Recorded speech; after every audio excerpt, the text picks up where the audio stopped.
16 साल की मिशी और उसका 13 साल का भाई शानी इस साल की समर वेकेशन के लिए बहुत एक्साइटेड हैं क्योंकि वो करीब 10 साल बाद अपने नाना नानी से मिलने जा रहे थे। उनके नाना नानी मरी के एक छोटे से गांव में रहते थे, एक पुराना खेत वाला फार्म हाउस जहां कभी भी लाइट चली जाती थी। पर मिशी और शानी बहुत एक्साइटेड थे।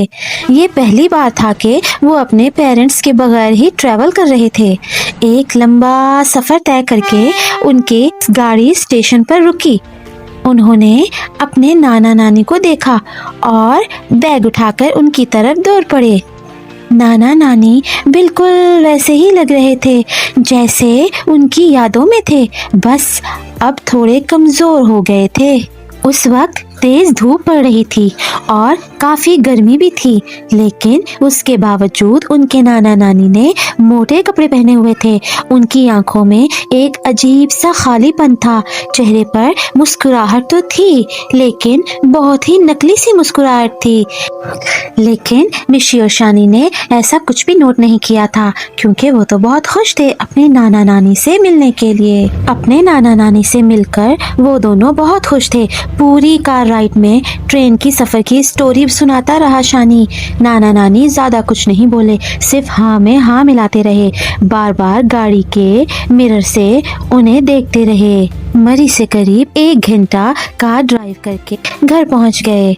नाना नानी का एक बड़ा सा फार्म हाउस था जो काफी पुराना हो चुका था। पीली दीवारें और चारों तरफ जंगली घास। ऐसा लग रहा था कि जैसे उस घर को कोई मेंटेन नहीं करता था। दूर दूर तक कोई और घर नहीं था।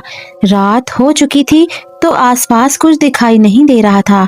घर के बाहर बरामदे में एक पुरानी रॉकिंग चेयर थी जो बिना हवा के भी हल्की हल्की हिल रही थी। शानी मजाक में बोला, ऐसे ही जगह हॉरर मूवीज शूट होती हैं, और दोनों भाई बहन हंस पड़े।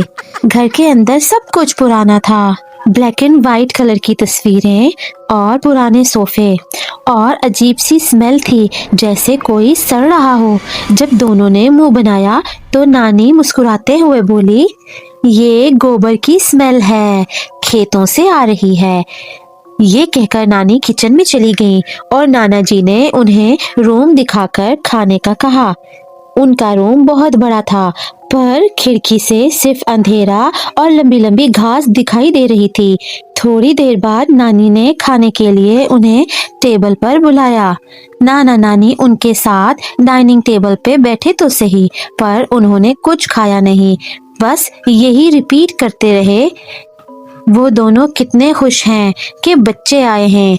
ये बात दोनों बच्चों को पहले तो बहुत अजीब लगी, पर वो दोनों अपने नाना नानी से 10 साल बाद मिल रहे थे। शायद उनके नाना नानी ने उन्हें बहुत मिस किया था। डाइनिंग टेबल के बाद मिशी और शानी अपने रूम में चले गए। थोड़ी देर बाद नाना जी उनके रूम में आए,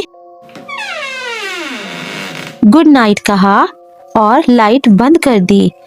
पर नाना जी ने जाने से पहले बोला, रात में यहाँ कभी जानवरों की आवाजें आती हैं, डरना नहीं और कमरे के बाहर बिल्कुल भी नहीं निकल कर आना।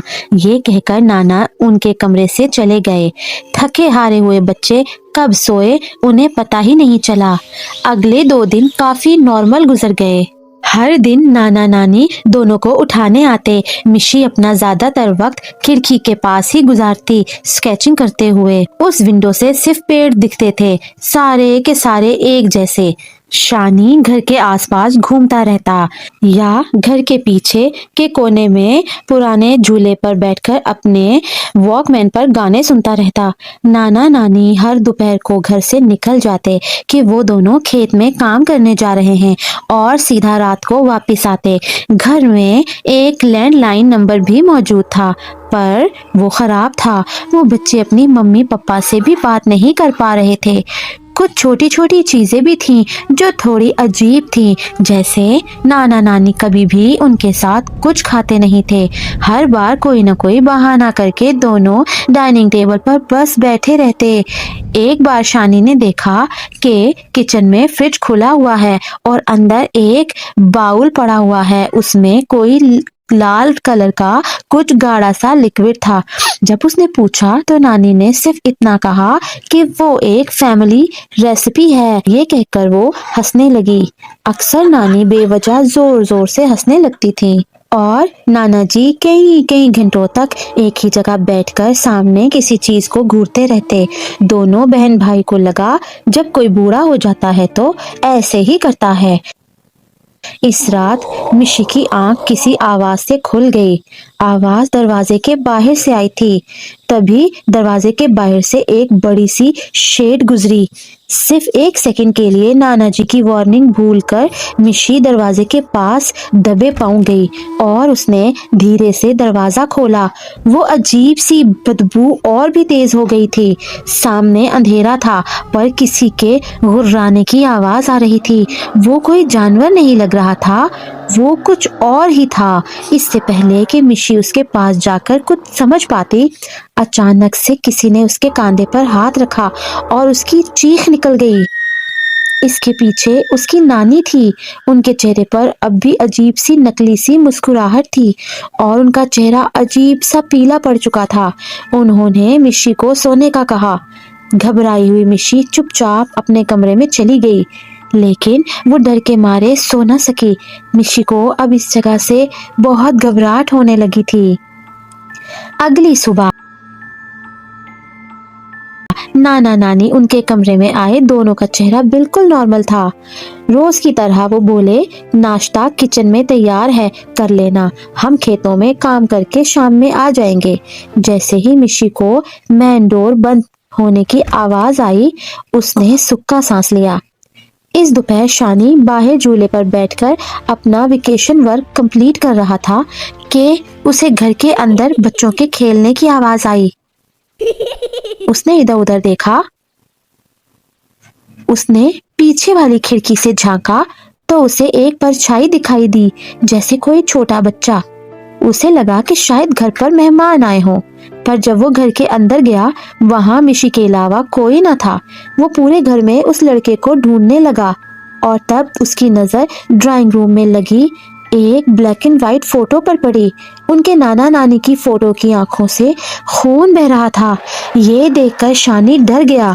उसने फौरन मिशी को बुलाया और फोटो देखने को कहा, पर तब वो फोटो एकदम नॉर्मल हो गई थी। मिशी ने भी शानी को अपने साथ गुजरा कल रात का सारा किस्सा सुनाया। दोनों बच्चों के हाथ पांव ठंडे हो गए थे। आखिर चल क्या रहा था इस घर में? घर में टोटल 3 ही कमरे थे। उनके नाना नानी का रूम फर्स्ट फ्लोर पर था और वो हमेशा ही बंद रहता था। ऐसा लग रहा था कि जैसे वो गंदी सी बदबू वहीं से आ रही है। उन्होंने किसी तरह चाबी ढूंढ ली और वो कमरा खोला। दरवाजा खोलते ही उन्हें बहुत ही गंदी स्मेल आई। अंदर बेड पर 2 सड़ती हुई लाशें पड़ी थी। दोनों ने हिम्मत की और गौर से देखा। मिशी ने देखा कि एक लाश पर वही लॉकेट पहना हुआ है जो कि नानी ने अक्सर पहना होता था। मिशी के पैरों तले जमीन निकल गई। वो समझ चुकी थी ये लाशें उसकी नाना नानी की हैं, और अगर ये लाशें उनके नाना नानी की हैं तो वो कौन है जिनके साथ वो अब तक थे? वो कौन है जिनके साथ वो अब तक रह रहे थे? दोस्तों, ये था कहानी का पार्ट 1। अगला पार्ट देखने के लिए हमें सब्सक्राइब करें और बेल नोटिफिकेशन जरूर दबाएं ताकि सबसे पहले हमारी वीडियो आपको दिखे।